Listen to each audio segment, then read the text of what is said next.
Ça, bienvenue à Derry, a rencontré un franc succès pour son premier épisode, permettant aux téléspectateurs de retrouver Derry et l'emprise maléfique de Gripsou sur la ville. Allons, c'est l'heure de l'histoire, mon poulet au miel.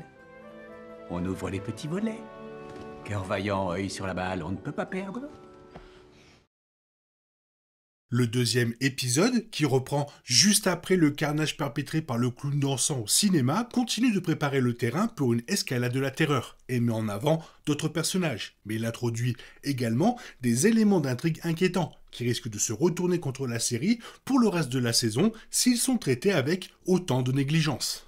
L'épisode 2 continue de se concentrer sur la famille Hanlon et les enfants de Derry, du moins ceux qui ont survécu au premier épisode. Les conséquences du déchaînement de Gripsou au cinéma constituent l'intrigue principale de cet épisode. Le chef de la police de Derry, Clint Bowers, semble prêt à ignorer la libye de Hank Krogan pour procéder à une arrestation rapide et rassurer la ville. La fille de Hank, Ronnie, hésitait à s'impliquer en laissant Lily et ses amis entrer dans le cinéma. Amanda Christine, dans le rôle de Ronnie, est remarquable et profite pleinement de son rôle cette semaine, exprimant avec justesse la frustration puis la trahison ressentie lorsqu'on est puni pour une bonne action, notamment lors d'une confrontation à la cantine. Lily subit elle aussi des pressions, le chef Bowers la menaçant de la renvoyer à l'hôpital psychiatrique si elle ne dénonce pas Hank. Cet épisode poursuit le développement en profondeur, amorcé dans le premier épisode, des rapports de force déséquilibrés à Derry, et montre comment Gripsou, en tant que force maléfique, incarne ces conflits générationnels, raciaux et sexistes. Tous ces facteurs entrent en jeu concernant les nouveaux arrivants à Derry, Charlotte, la femme de Leroy, et son fils, Will.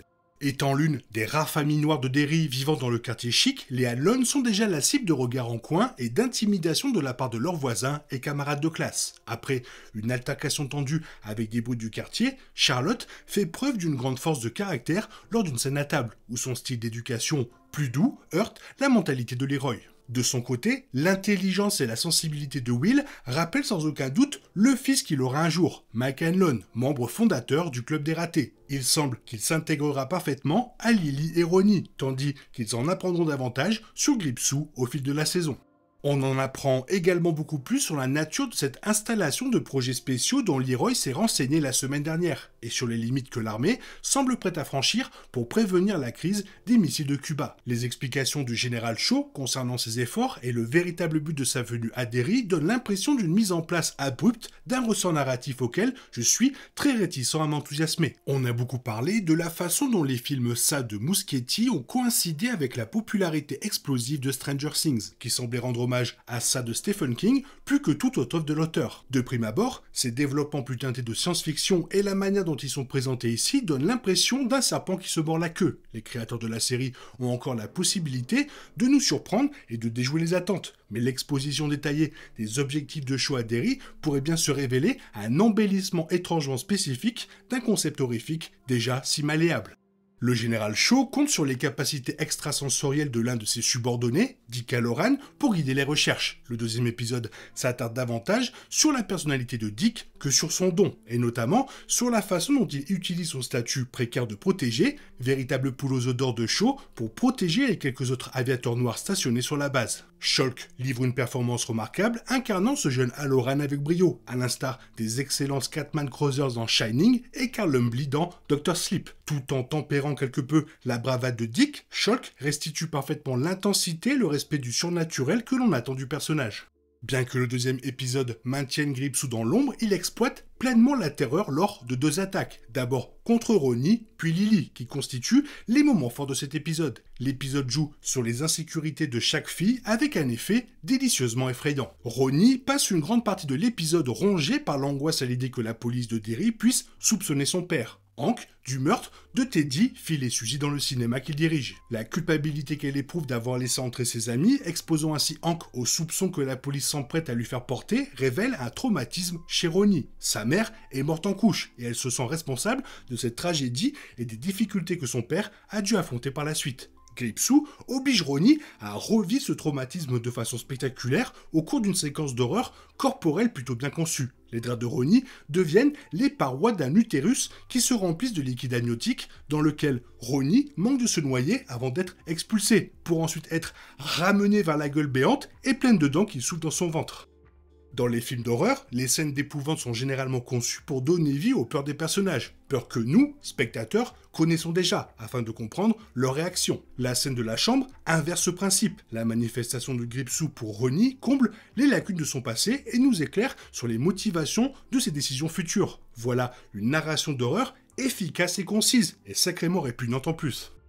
Les épreuves s'enchaînent lors de la virée de Lily au supermarché, et ce qui s'ensuit dans l'allée 6 est une scène d'une patience et d'une angoisse insoutenable qui clôt l'épisode. Tandis que Lily déambule dans le magasin, des forces invisibles font glisser des têtes de gondole derrière elle, transformant les allées en un labyrinthe peuplé de clients flous arborant des sourires à la Gripsou, jusqu'à ce qu'elle atteigne le cœur du labyrinthe. J'avais critiqué les effets spéciaux numériques inefficaces du premier épisode. Il faut donc saluer la qualité bien supérieure des effets spéciaux qui donnent à cette séquence une fin terrifiante. La façon dont le traumatisme de Lily face à la mort si particulière et étrange de son père se manifeste ici est sordide et horrible. Je vais éviter les cornichons pendant un bon moment.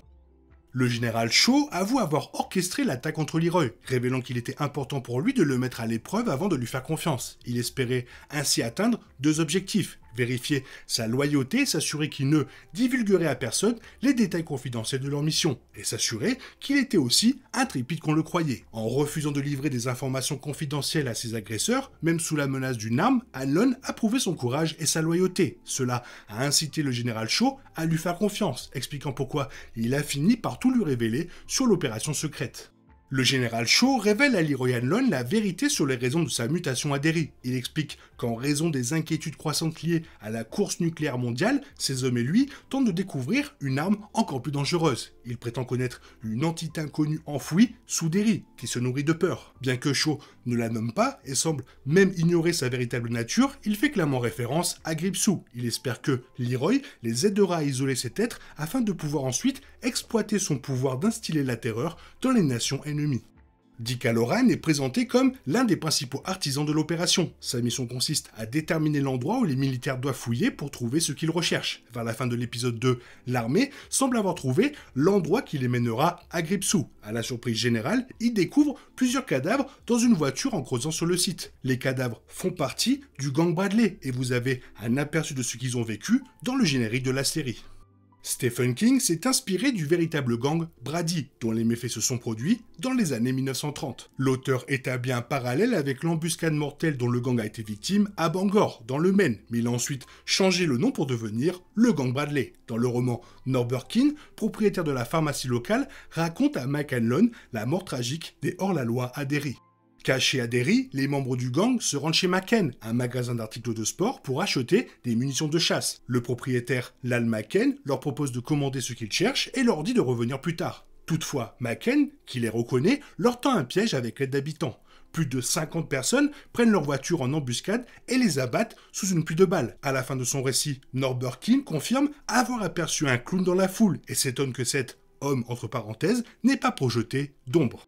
Comme c'est souvent le cas à Derry, l'incident et la voiture ont été enterrés et oubliés. Outre le fait qu'il fait référence à un fait divers majeur survenu dans l'état natal de King, le meurtre du gang Bradley rappelle de façon saisissante l'influence maléfique de Gripsou. Tel un virus, l'être infecte tous les habitants de la ville et se nourrit de la peur et de la violence qu'il engendre. Peut-être Dick Hallorann a-t-il perçu l'énergie sombre qui imprègne sans aucun doute la voiture et les corps des membres du gang Bradley à l'intérieur. La saison 1 ne fait que commencer et de nombreuses questions restent sans réponse. Les téléspectateurs découvriront la suite dans l'épisode 3 qui approfondira cet événement et révélera de nouveaux éléments sur les recherches de Hallorann.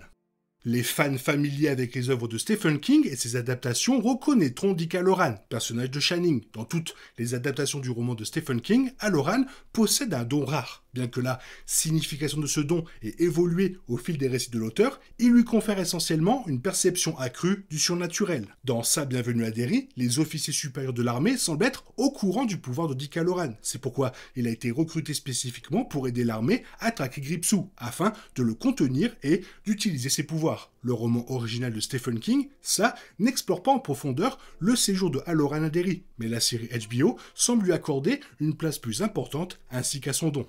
Dick Hallorann fait un clin d'œil à Leroy lorsqu'il annonce à Shaw la découverte du nouveau site de fouille. Cela laisse supposer qu'il cache intentionnellement quelque chose à Shaw tout en faisant confiance à Leroy pour une raison inconnue. Compte tenu de ses compétences, il semble comprendre à quel point il est dangereux de s'aventurer sur ce terrain inconnu. L'épisode semble également confirmer qu'il retarde l'opération principale depuis un certain temps, espérant que l'armée ne trouvera pas ce qu'il cherche. Son clin d'œil pourrait indiquer qu'il tente toujours d'éloigner l'armée de Gripsou, les empêchant ainsi d'ouvrir une brèche vers quelque chose d'interdit et de dangereux.